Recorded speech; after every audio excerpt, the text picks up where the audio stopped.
Hi, my name is Priyali Manchu Kapadia. My student ID is S22474168 and this is my task 5.3D of SIT Object Oriented Programming. And in this task, we are supposed to make a simple reaction, uh, uh, more like a game kind of thing.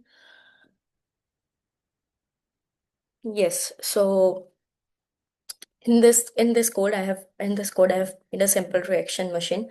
The file I worked on was simple reaction controller and it contains a full logical logic of the game. Other files are imported already.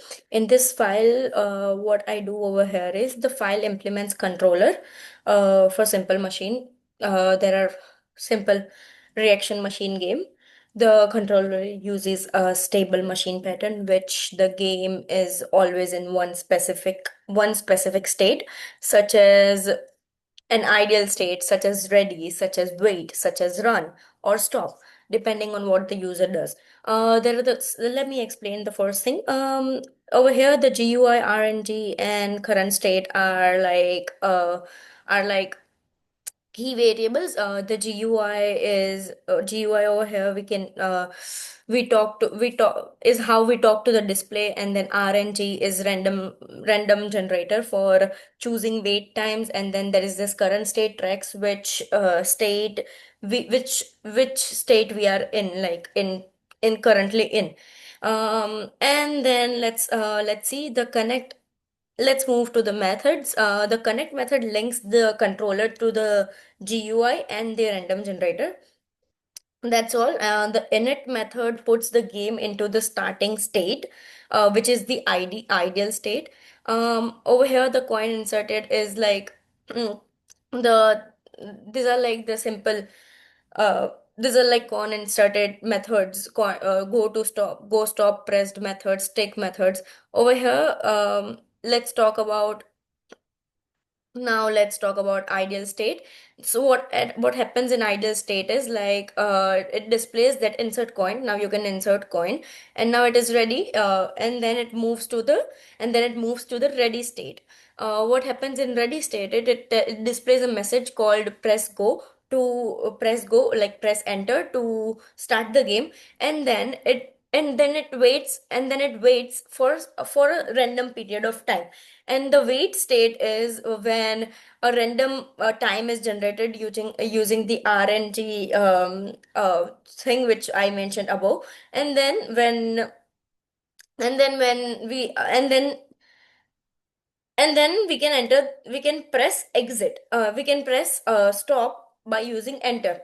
And that's when the timer that's when like the timer starts, and that is when we press the enter.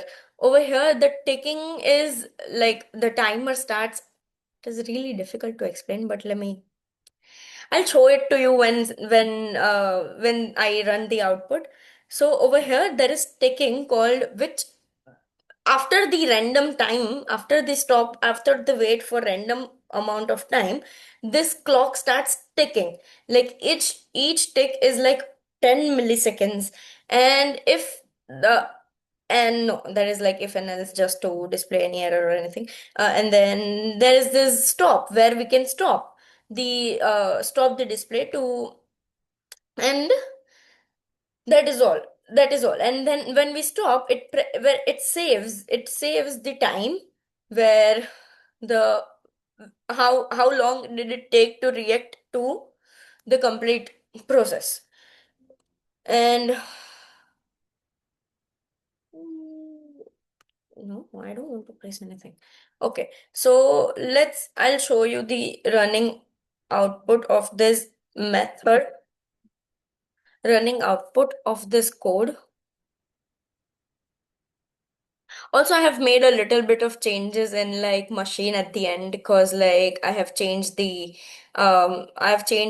the indexing and stuff, because it was like not really moving. And then also I have also added display dot clear every time I move, so that I don't I every time I open the terminal, every time I run the code, I don't have to face that thing. of mislayout, of missing a layout or not able to make the layout correct.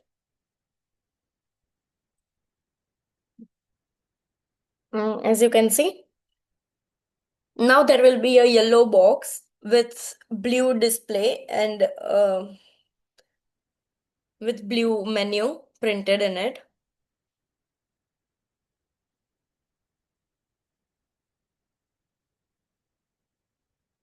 Blue display and green menu printed in it. To start the game, we are supposed to press space, and I pressed space. Now I'm supposed to press enter, and then we'll wait. There is random pause. We don't know how long it will take. And to stop, see, it stopped.